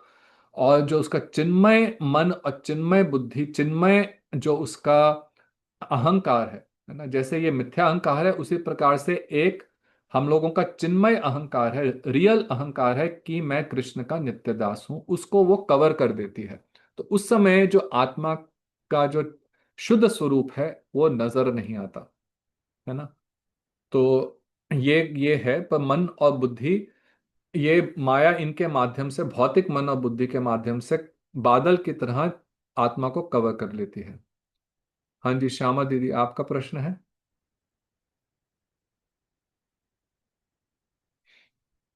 आप हरे हाँ। कृष्णा प्रभु जी, धन्यवाद। हाँ, प्रभु जी, धन्यवाद। मेरा भी एक प्रश्न है कि कभी कभी ऐसा होता है कि हमारा बहुत भजन करने का मन करता है, लाइक 16 माला से भी ऊपर लगता है, 32 माला कर लें, 64 माला कर लें। और कभी कभी 16 माला करने में भी लगता है कि मतलब कैसे करें, मतलब वो एक्साइटमेंट कभी कभी कम हो जाता है, कभी कभी इतना ज्यादा होता है कि मतलब हमें बहुत करने का मन करता है। और कभी कभी जैसे अष्टकम का गान करना हुआ या कोई भी स्पिरिचुअल एक्टिविटी हुई, हम उसे बहुत ही उत्साह पूर्वक करते हैं, हमारे अंदर बहुत उत्साह होता है। लेकिन कभी कभी बहुत इंपॉर्टेंट इंपॉर्टेंट डेज में भी वो उत्साह हमारे अंदर पता नहीं क्यों, मतलब फैमिली की वजह से या कुछ बात बुरी लग गई या फिर ऐसे ही, मतलब उत्साह कम हो जाता है। तो ऐसा क्यों होता है प्रभु जी? हरे कृष्णा, धन्यवाद, प्रणाम। देखो, ये सब स्वाभाविक है, ये स्वाभाविक है, और सभी भक्त इस यात्रा में जब चलते हैं ना, इन सब फेजेस से निकलते हैं, तो ये सब बहुत नेचुरल है। सबसे पहले तो ये बात समझेंगे, आप ही केवल अकेले नहीं हैं जिसको ऐसा अनुभव होता है, सबको ऐसा अनुभव होता है, सबको। क्योंकि अब सभी के सभी देखो, जितने लोग हॉस्पिटल में आते हैं, सब बीमार आते हैं, है ना? तो सबको पेन हो रही है, सब एक प्रोसेस से निकलते हैं अपनी जो बीमारी है उससे मुक्त होने के लिए। तो उस समय कभी ज्वर बढ़ जाता है, कभी कम होता है, कभी बढ़ता है, कभी घटता है। तो उसी प्रकार से भक्ति में भी, क्योंकि पूर्व जन्मों के इतने संस्कार हैं, इतने अनर्थ हैं कि उनको मिटने में समय लगता है। तो इसलिए माधुर्य कादम्बनी गुरुदेव जो विश्वनाथ चक्रवर्ती ठाकुर की है, कभी समय होगा तो माधुर्य कादम्बनी भी इसी प्रकार से बहुत डिटेल में पढ़ेंगे। तो उसमें भक्तिविनोद ठाकुर, श्री विश्वनाथ चक्रवर्ती ठाकुर ने सबका बहुत सुंदर वर्णन करा है। कि सबसे पहले उत्साहमयी, फिर घन तरला, अलग अलग व्यूढ़ विकल्प, अलग अलग स्थितियां बताई हैं। कि कभी तो बहुत उत्साह होता है, और कभी एकदम ऐसा लगता है कि कुछ भी करने का मन नहीं करता, है ना? तो ये स्वाभाविक है, लेकिन अब समझना सिर्फ ऐसा है कि उस स्थिति में हम करें क्या। अब दो चीजें हैं यहां पे, सबसे पहले है, और इसीलिए देखो सिद्धांत समझना आवश्यक है। क्योंकि केवल यदि भावुकता के आधार पर भजन किया जाएगा, तो भावुकता किसी भी समय एकदम कम हो सकती है ना। तो वो भावुकता के कारण आप कभी भी भजन में शिथिलता जब आएगी तो आप उसको छोड़ सकते हो। लेकिन जब सिद्धांत समझ आया, सिद्धांत क्या समझ आया कि मैं कृष्ण का नित्य दास हूं, दासी हूं, और कई जन्मों से इस जगत में भटक रही हूं, बहुत बहुत ही सौभाग्य से मुझे ये मार्ग की प्राप्ति हुई है। एक श्रीमद् भागवतम में श्लोक है कि लब्ध्वा सुदुर्लभम इदम बहु संभवान्ते, मानुष्यम अर्थदम अनित्यम अपि इहि धीरा, तूर्णम यतेत न पतेत अनुमृत्य यावत, निःश्रसाय विषय खलु सर्वतः स्यात्। ये श्रीमद् भागवतम के 11वें स्कंध में ही यही नवयोगेंद्र जी की इसी कथा में आता है।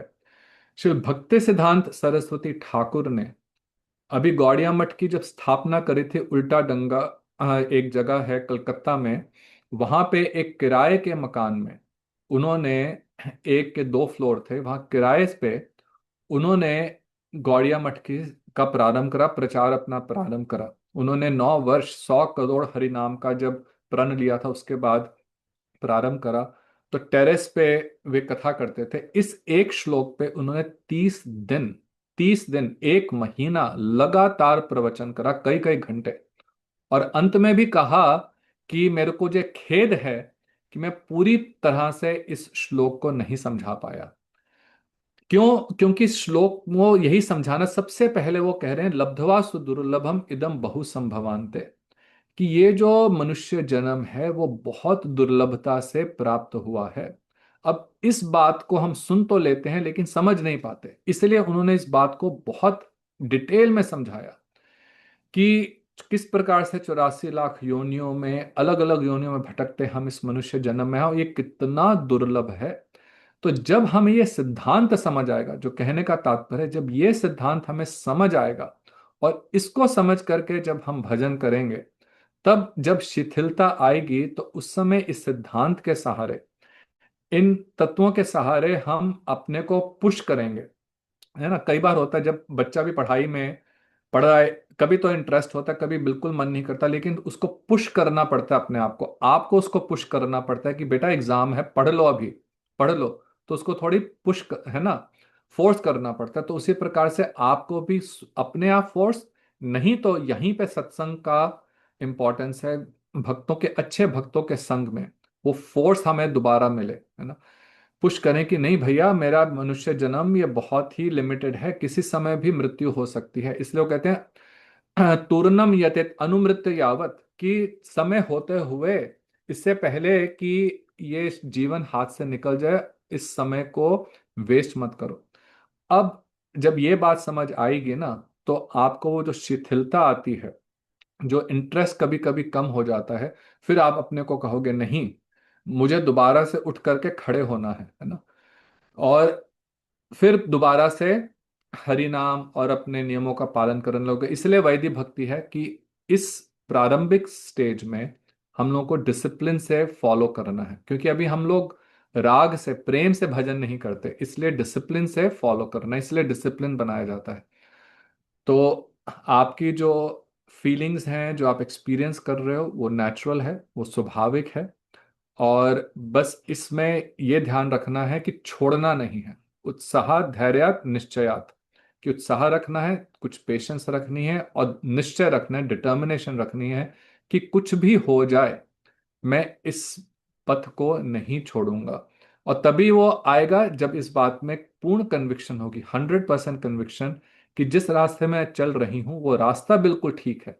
थोड़ा समय लगेगा लेकिन दिल्ली दूर नहीं है, क्योंकि अब चल पड़े हैं ना, तो दिल्ली अब बहुत अधिक दूर नहीं है। ठीक है। पर सबसे ज्यादा इंपॉर्टेंट है यहाँ पे भक्तों का संग, अच्छे भक्तों का संग, जो स्वयं भी भक्ति में उत्साहित रहते हैं। देखो संग का बहुत प्रभाव है विषय लोगों में भी, जब संसार में भी उसी प्रकार से भक्ति में आकर के भी। और आजकल के, मैं जो सच बात कहूं तो सबसे ज्यादा प्रॉब्लम यही है कि अच्छा संग नहीं हमें मिलता। अच्छा संग भक्ति में आने के बाद भी कई बार नहीं मिलता, जहां पे वो भक्त बहुत उत्साहित हैं। पर ऐसे भक्तों का यदि संग हो तो आपका भी उत्साह हमेशा बना रहेगा। हाँ, और किसी का प्रश्न है? चलिए ठीक है। आप सबका बहुत बहुत धन्यवाद। पुरुषोत्तम मास भी कल समाप्त हो रहा है। तो इस पुरुषोत्तम मास में हम लोगों की बहुत सुंदर रूप से कथा चली, पर हम लोग आगे भी चलाएंगे। हाँ जी, प्राणप्रिय दीदी, आपका प्रश्न है?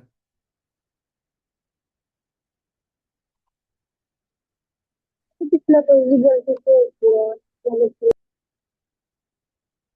हाँ, आपका प्रश्न है क्या? अच्छा, नहीं, डिस्कनेक्ट हो गया। ठीक है। हरे कृष्ण हरे प्रभु कृष्णा। जी, मेरा एक और प्रश्न है। हाँ सॉरी, जी। आपको लेट हो रहा होगा, मैंने नहीं फिर नहीं से नहीं, मेरे पास समय है, आप लोगों अ, के पास समय है, तो मुझे कोई देरी नहीं हो रही। जी प्रभु जी, प्रभु जी मेरा ये प्रश्न है, जैसे बहुत भक्तों के बीच में ये फीलिंग होती है कि जैसे हमने लेट से भजन करना प्रारंभ किया। लाइक मेरी एज में, मतलब 25 ईयर्स ऑफ एज में मुझे गुरुदेव मिले, गुरु पदाश्रय हुआ मेरा। तो मुझे ऐसा लगता है कि बाल्यकाल से हमने भजन नहीं किया, तो उस चीज का बहुत ही खेद होता है अंदर की। हमने तो, जब हम अपने से छोटे लोगों को देखते हैं वो बाल्यकाल से भजन करते हैं, तो अंदर एक खेद होता है कि हमने नहीं किया, हमें वैसा अवसर नहीं मिला। तो ऐसा फीलिंग आता है कि ये जो लाइफ टाइम है ये इनफ नहीं है शायद। तो उसमें थोड़ा सा एक्सप्लेन कर दीजिए प्रभु जी। हरे कृष्णा। देखो, एक धन्यवाद। खेद की भावना हमेशा होनी चाहिए, क्योंकि तब हम लोग सिंसियर रहेंगे। तो ये फीलिंग बहुत अच्छी फीलिंग है कि हमें खेद रहो कि देखो मैं इतना समय मेरे जीवन का व्यर्थ हो गया। क्योंकि यदि वो भाव नहीं होगा तो जो समय हमारे पास है उसकी हमें वैल्यू नहीं होगी, है ना। तो अगर ये भाव है तो ये भक्ति के लिए बहुत ही श्रेयस्कर है कि देखो मैंने अपने जीवन के 25 साल या 30 साल या 50 साल कैसे व्यर्थ कर दिए ऐसी चीजों में जिनका कुछ भक्त जीवन से भक्ति से लेना देना नहीं था। तो अब वो जो सिंसियरिटी का लेवल है ना, वो बहुत अधिक होगा कि अब मेरे पास जो समय है, अब वो भी समय कितना है, उसकी कोई गारंटी नहीं है। तो अब वो सिंसियरिटी में उसको फॉलो करूं। बाकी भक्ति में अग्रसर होने का जहां तक सवाल है, जैसे यहाँ पे भी भक्ति विनोद ठाकुर भी कह रहे थे, उसका उम्र से कोई लेना देना नहीं है। देखो ऐसा हो सकता है कि कोई भक्ति में आए हुए, इस मार्ग में आए हुए 50 साल से है लेकिन वहीं का वहीं है। और कोई ऐसा भी संभव हो सकता है कि अभी आए और कुछ समय में बहुत उन्नति कर ली। ये हर हर साधक के ऊपर निर्भर करता है कि वो कितनी निष्ठा से। ऐसे कई हमने देखे हैं जो गुरु पद आश्रय करा, गुरुदेव के भी आश्रय में आए, लेकिन देखो सबका अपनी अपनी एक ये यात्रा है ना। तो किसी के विषय में कह नहीं मैं कह रहा, परंतु आप भी देखेंगे गुरुदेव ने करीब, जो मैंने सुना है, 1 लाख से ऊपर अधिक लोगों ने गुरुदेव से हरि नाम दीक्षा ग्रहण करे। लेकिन उनमें से गिने चुने ही हैं जो आपको अभी भी नजर आएंगे जो भक्ति में सिंसियरली फॉलो कर रहे हैं। और फिर कितने लोगों ने गुरुदेव का भाव लेकर के आगे निकले हैं, वो तो और भी बहुत कम है। तो इसलिए और कई हैं जो अभी आए और ऐसा गुरुदेव से मिले भी नहीं, श्री भक्तिवेदांत नारायण गोस्वामी महाराज से उनसे कभी भेंट भी नहीं हुई, लेकिन उनका मैं देखता हूं कि क्या उन्होंने गुरुदेव का भाव ग्रहण करा है। तो इस विषय में ये नहीं कि आप देर से आए तो भक्ति में अग्रसर नहीं हो सकते। और देखो दूसरी बात तो ये है, जैसे पहले भी कह रहा था, ये यात्रा एक जन्म की नहीं है ना, कुछ जन्म लग सकते हैं। अब किसी को 2 जन्मों में ही हो सकता है, किसी को 200 जन्म लगेंगे, किसी को और भी अधिक लगेंगे। और ये सब अपने इंडिविजुअल एफर्ट पे है, 100% इंडिविजुअल एफर्ट। ठीक है। तो इसमें आप बस अब जो समय है उसको बहुत सिंसियरली फॉलो करें। हाँ जी, प्राण प्रिय दीदी।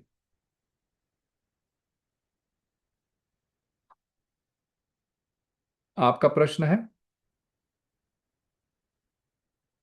आप अपने को अनम्यूट कीजिए, आपने हाथ रेस करा अपना।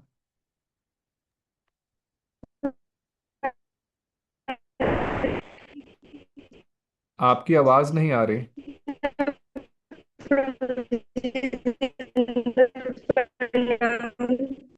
आप यहाँ तो टाइप कर दीजिए, क्योंकि आपके इंटरनेट में लगता है कुछ प्रॉब्लम है। हरे कृष्णा प्रभु जी, दंड हाँ। प्रणाम जी हाँ प्रभु अब जी। ठीक है, अब ठीक प्रभु है। जी जैसे हम। नहीं, अब फिर पुनः आवाज नहीं आ रही। हरे कृष्णा प्रभु जी। हाँ जी बोलिए। हरे कृष्णा। हाँ आ रही है आवाज, आप बोलिए बोलिए। हरे कृष्णा प्रभु जी, दंड प्रणाम हाँ कृष्णा। जी। प्रभु जी जैसे हम तो फैमिली में जैसे हमें बहुत सारे लोग रहते हैं, तो हमें कभी कभी सबसे थोड़ी बहुत परेशानी होने लगती है। हमें ऐसा लग रहा है इनका हमारे साथ ऐसा रिलेशन है, हम क्या करें। इनका ऐसा रिलेशन है हमारे साथ, हम क्या करें। मतलब सब थोड़ा थोड़ा मतलब परेशान हो जाते हैं सबसे। तो फिर उनके बारे में सोचने लगते हैं, बहुत ज्यादा ओवर थिंकिंग करने लगते हैं। तो देखो इसका, इस प्रश्न का उत्तर तो भक्तिविनोद ठाकुर ने अभी इसी अभी जो हम आज की क्लास में कर रहे थे, जब तक अभी, क्योंकि बहिर्मुखता है ना। देखो अभी बहिर्मुखता है, अभी अंदर से कृष्ण के प्रति, कृष्ण नाम में, कृष्ण कथा में वो रस नहीं आ रहा, इसलिए मन इन चीजों में जाता है।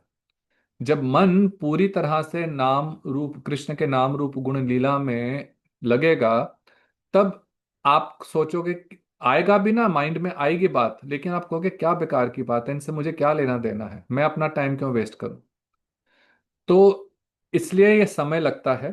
पर आपको प्रयत्न ये करना है, इसको एक, इससे पहले भी उन्होंने, भक्तों ठाकुर ने बताया था कि हमें कॉन्शियसली भजन करना है ना। एक होता है कॉन्शियसली करना, एक अनकॉन्शियसली। अनकॉन्शियसली हरि नाम कर रहे हैं, जो मन में बातें आ रही हैं उनको सोचे जा रहे हैं, सोचे जा रहे हैं, सोचे जा रहे हैं, तो वही बातें और ज्यादा गाढ़ हो जाएंगी। एक कॉन्शियस भजन ये होता है कि अपने मन को ऑब्जर्व करो, क्योंकि देखो बातें तो आएंगी, ये मन की टेंडेंसी है कि 80%, 80% जो हमारे मन में बातें आती हैं, साइंटिफिकली मेडिकली प्रूवन है कि 80% जो हमारे मन में बातें आती हैं वो सब नेगेटिव होती हैं, 80%। तो यदि हम ऑब्जर्व करें अपने माइंड को कि जैसे ही मन में कोई बात आई उसको हटाने का प्रयत्न करो, पहले पहले नहीं हटेगा, भयेगा वहां पे, लेकिन उस समय बोलने लगे जोर जोर से हरे कृष्णा कृष्णा कृष्ण हरे हरे, हरे राम राम राम हरे हरे, मैंने ये सब नहीं सोचना, मुझे क्या मिलेगा इससे, है ना। तो यही करते करते करते करते, करत करत अभ्यास के जड़मति होत सुजान, इसी को अभ्यास कहते हैं। अभ्यास, प्रैक्टिस जिसको कहते हैं, साधना जो कहते हैं, उसका अर्थ ही यही है कि हम साधन करें, इस डिसिप्लिन को फॉलो करें, इस प्रोसेस को करें, ये अभ्यास करें। माइंड को ट्रेनिंग करना पड़ता है। माइंड जो है, मन जो है, वो सबको देखो सबसे ज्यादा प्रॉब्लम ही मन की है, मन भटकाता है, और मन ही सबसे ज्यादा क्लेश देता है। तो उसको ट्रेन करना ये एक बहुत बड़ी आर्ट है।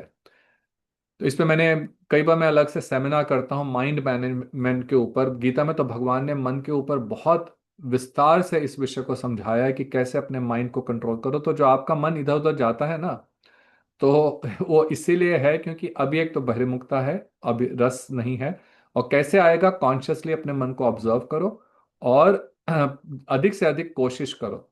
और कि हम, अगर, और अच्छा, इसका एक और बहुत पावरफुल तरीका है क्योंकि हर समय तो बैठ के माला कर नहीं सकते। तो जो भी कर रहे हो अपने मन में हरि नाम करते रहो, हरे कृष्ण, मुंह से भी नहीं बोल रहे लेकिन मन मन में करते जा रहे हो। महामंत्र बोल रहे हो, नहीं तो राम कृष्ण कृष्ण कृष्ण कृष्ण, ये अपने मन में जाप करते रहो और आप इसको प्रैक्टिकली अनुभव करोगे। और देखो करते करते ना 5 मिनट में आप भूल जाओगे, लेकिन फिर यहीं पे कॉन्शियस भजन, फिर ध्यान आएगा, फिर करने लगो। किसी ने आपको कुछ बोला, फिर मन में ध्यान आएगा, लेकिन फिर करने लगो। तो करते करते करते करते जैसे जैसे मन शुद्ध होगा, फिर एक स्थिति ऐसी आएगी आपको किसी की भी कोई कही बात आपको डिस्टर्ब ही नहीं करेगी। और ये 100% प्रूवन है, 100% आपको वो स्थिति अवश्य आएगी, परंतु अभ्यास करना है, अभ्यास के बिना नहीं आएगी। ठीक है। ओके प्रभु जी, हरे कृष्ण, दंडवत प्रणाम प्रभु जी। धन्यवाद। तो आप सबका बहुत बहुत हरे कृष्णा। हाँ हाँ जी। हाँ श्यामा देवी। प्रभु जी, लास्ट क्वेश्चन है, हाँ, डिस्टर्ब नहीं करूंगी मैं। नहीं नहीं, आप पूछिए पूछिए, मुझे लगा किसी और का प्रश्न नहीं है, तो हाँ पूछिए। जी प्रभु जी, मेरा प्रश्न ये है कि जैसे अभी आपने थोड़ी देर पहले कहा कि अ, जो परम गुरुदेव थे हमारे, नित्य लीला प्रविष्टो विष्णुपाद अष्टोत्तर शशि भक्तिवेदांत नारायण गोसाई महाराज जी, तो हम्म उनसे उनके बहुत सारे शिष्य थे, लाइक 1 लाख शिष्य थे हम्म हम्म। अप्रोक्सीमेटली, बट उतना हर कोई समर्पण नहीं दिखा पाया, या फिर आज की डेट में उतना ज्यादा शरणागत नहीं है, या फिर भक्ति से उतना कनेक्टेड नहीं है। लेकिन जो अभी के लोग जो उनको जाने हैं, जो उनका भाव है उनके प्रति, तो जो अभी के लोग हैं, जैसे मैं भी अभी ही जुड़ी हूँ, हाल ही में 2 साल हुआ है मुझे जुड़े भक्ति से, तो मुझे भी वैसा कनेक्शन उनके लिए फील होता है। लेकिन जो कनेक्शन मुझे उनके लिए फील होता है, वो मुझे ऐसा फील कराता है कि आई विश वो मेरे गुरुदेव होते। तो क्या ये जो मेरी इच्छा है, क्या ये अगले जन्म में मैनिफेस्ट हो सकती है? अवश्य अवश्य। देखो ये एक परंपरा है, अखंड गुरु तत्व है ना। सब जो हैं वो अ, राधा जी की पाल्यदासियां हैं ना, मंजरी स्वरूप हैं हमारे जो गौड़ीय गुरु वर्ग हैं। तो ये भाव आपका है तो अवश्य उनसे आपका संपर्क तो है ही गुरु परंपरा के माध्यम से, और ये भाव रहेगा तो क्यों नहीं, अवश्य ही। संबंध तो ऑलरेडी है ना, संबंध ऐसा नहीं है कि संबंध नहीं है। तो संबंध तो दिव्य जगत में ऑलरेडी आपका उनसे हो गया है, तभी तो आप उनके यूथ में उनके ग्रुप में आई हैं, है ना। तो और अगर हुआ तो हो सकता है कि साधन अवस्था में भी इस जगत में रहते हुए अगले जन्म में उनका सानिध्य प्राप्त हो। और सबसे ज्यादा वपु से भी ज्यादा वाणी का इंपॉर्टेंस होती है। और इस बार कई बार होता है कि जब, और कई बार ऐसा देखा है मैंने, जो भक्त, और ये स्वामी महाराज के विषय में भी था, प्रभुपाद, श्री प्रभुपाद जिनको कहते हैं स्कॉन के कई आचार्यों के विषय में देखा गया कि उनके अपने शिष्यों में उतनी, कई बार कई शिष्यों में बहुत सिंसियर थे, बहुत सीरियस थे, बहुत उन्नत थे, लेकिन उनके जो प्रशिष्य ग्रैंड डिसाइपल्स और ग्रेट ग्रैंड डिसाइपल्स भी, उनका जो उनके प्रति भाव और भी कई स्थितियों में उतना ही दृढ़ था, कोई कुछ कम नहीं था। भले वो कभी उनसे मिले नहीं, कभी उनसे डायरेक्ट एक्सपीरियंस नहीं था, परंतु उनकी वाणी का ऐसा प्रभाव था कि उनसे इतना जबरदस्त उनका आंतरिक संबंध था। तो उसका जो प्रभाव है वो बहुत अधिक पड़ता है, और वो श्रेष्ठ है। क्योंकि वपु शरीर से संबंध था, लेकिन वो इंपॉर्टेंस उस समय कई बार लोग भूल जाते हैं, है ना। तो इसलिए आपका भाव अच्छा है, भाव को रखो, और ये जरूर गुरुजन उस भाव को पूरा करेंगे, क्यों नहीं करेंगे।